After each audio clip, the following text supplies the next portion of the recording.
Please listen carefully.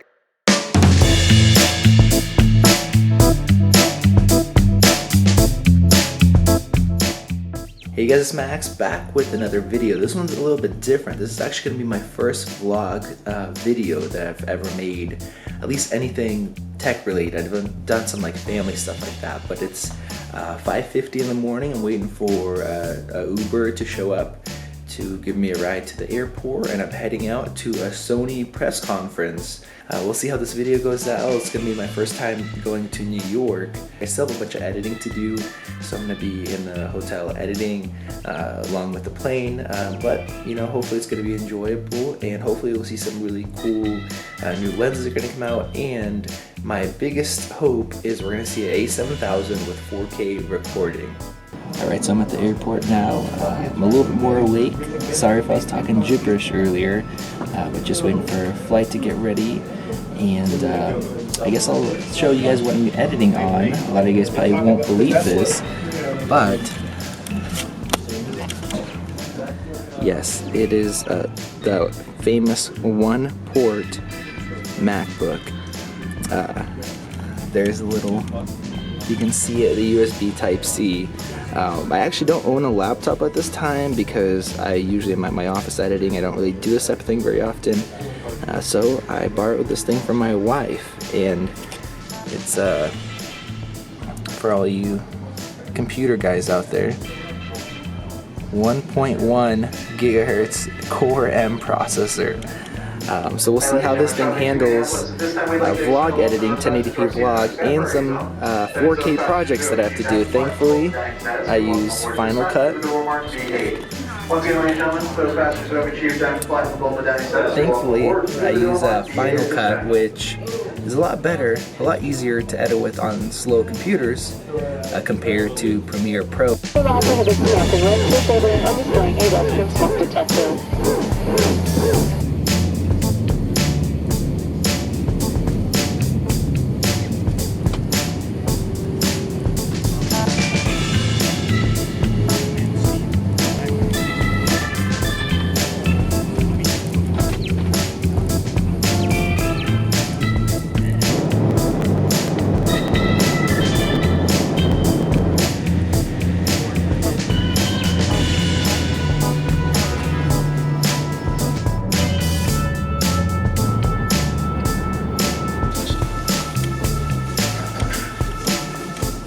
Okay, so I'm at the hotel.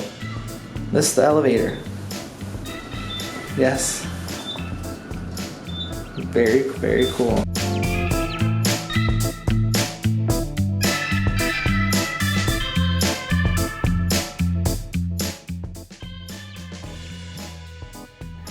Alright guys, in the hotel now with this killer view on the side right there. I'm not going to do anything really cool today, just maybe go grab a bite to eat because I haven't eaten in about 7 hours, and maybe watch a movie, relax, something like that. I had not much sleep before I left. But anyways, I don't fly very often, and I want to keep that way, I guess, after flying today.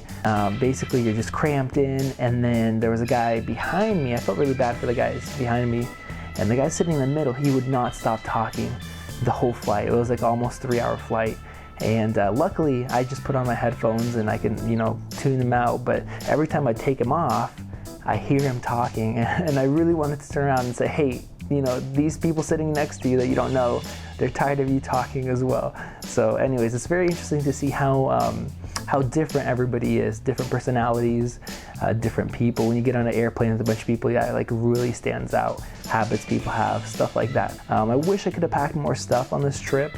I literally have just like my camera bag with as much stuff that I can put in there, and then some clothes that I put in a bigger bag. So I brought home from my office a tripod, slider, an LED panel, and I ended up leaving it because I just had no room, and I took barely any clothes at all. That's why the lighting kind of sucks here. So look forward to a cool day tomorrow.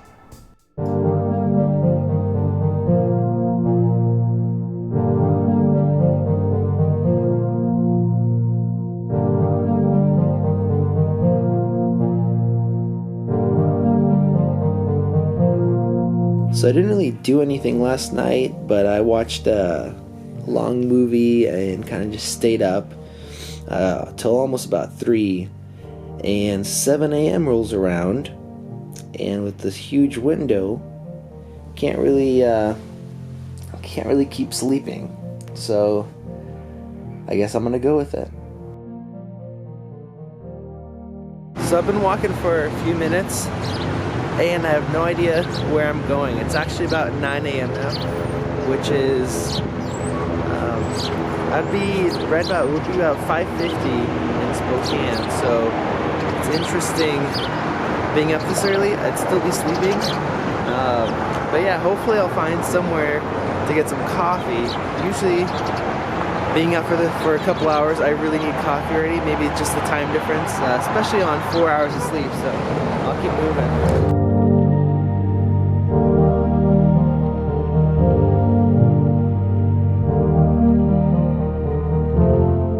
So I've been walking around for about an hour, just walking with everybody, blending into the city and seeing what's up, basically. And I was going to walk to B&H, and after almost an hour of a walk, I decided to double check where I'm at, and I looked and actually walked the opposite direction.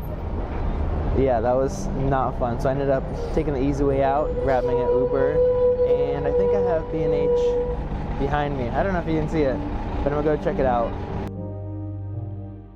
It's cool getting to see a bunch of cameras and actually checking them out in real life instead of having to order them before you even have a chance to hold them and check them out.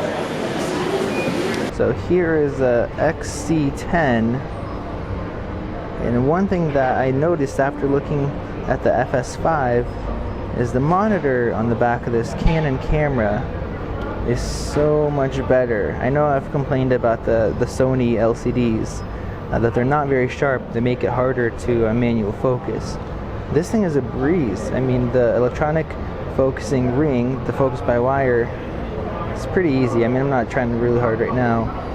And the screen, it's so easy to tell what's actually in focus compared to the FS5, the A7S2, A7R2, everything. I know a lot of people have told me either I need new eyes or something after I complained about the Sony LCD screens, but it's so obvious when you actually look at a Canon LCD screen. This camera's $2,000 compared to, I guess, almost $6,000 FS5. So here's a DVX200, the successor to a really popular camera, and once again this LCD screen is much nicer. Of course it's larger, but makes it easy to see what's actually in focus. You don't have to second guess. At least I don't have to second guess. So I know I'm here for a Sony event, but I wish they had a little bit sharper LCD screens. Maybe not the screens, maybe their signal processing or whatever's going on, but that's what I would like. So here's a camera I definitely wanted to check out. Ursa Mini caused quite a stir when it was announced, and it's got some bad reviews lately. At least the 4K version uses the same sensor as this big guy with the crazy screen on the side and all the buttons. It's a huge screen. Anyways, this is a much more simple, small design, a lot less buttons. The 5-inch screen on the side here. I gotta say, the screen, let's see if I can focus it here, is super sharp. It's a 1080p 5-inch screen, which is like the perfect size. It looks awesome. As far as the camera controls, looks nice and simple. I'm more interested in the 4.6K version that is not out yet. Keeps it getting delayed or whatever. Interesting thing is it's limited to this one right here, the 4K one with the Ursa sensor is limited to 4K or 800 ISO, yeah, you can't really go higher than that. I understand for like production purposes, but still, sometimes you want to go to 1600. So hopefully the 4.6K allows you to go to 1600. It doesn't have some of the issues that people have been talking about this one, but overall it's a little bigger than I thought it would be. Of course it has this big new scene lens, however you pronounce it, Rokinon's new line of lenses, but I like it. I like the design, the size is good, the screen is awesome, of course capability, so hopefully I can get my hands on a 4.6K once that actually comes out. Here's something super cool, their 3D printer section, which I have never seen in real life, but these things are awesome looking.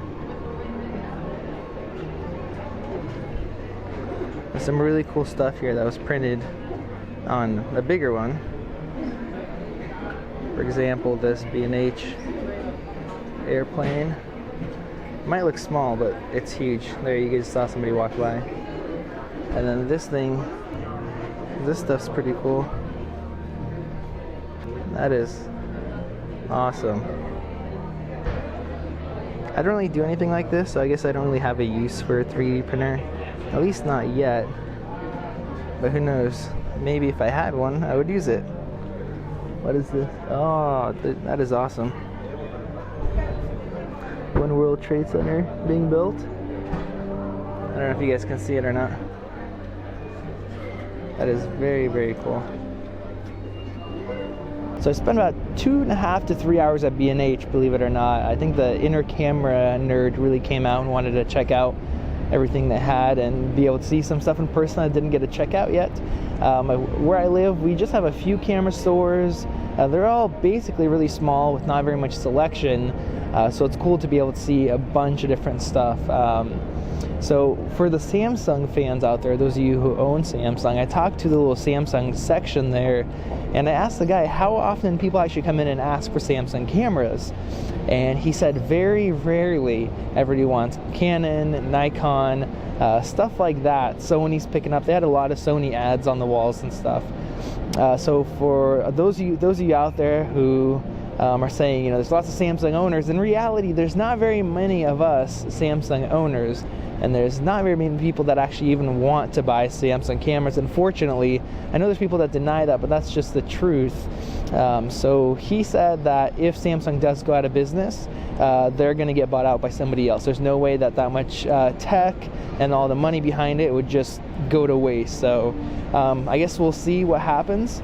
I was really tempted to get a cab. I want to go to Central Park in Times Square, but I'm going to be healthy and not be lazy. I'm going to start walking. So trying to embrace the lifestyle here, I guess. It's really interesting when you're on Google Maps. I look at a place, basically a spot. It seems like, okay, it looks like a 10-minute walk based off my city, and then I look at it and it's 20-25 minutes walking distance. So it doesn't look like everything's far away, but the city's huge, so everything really is far away.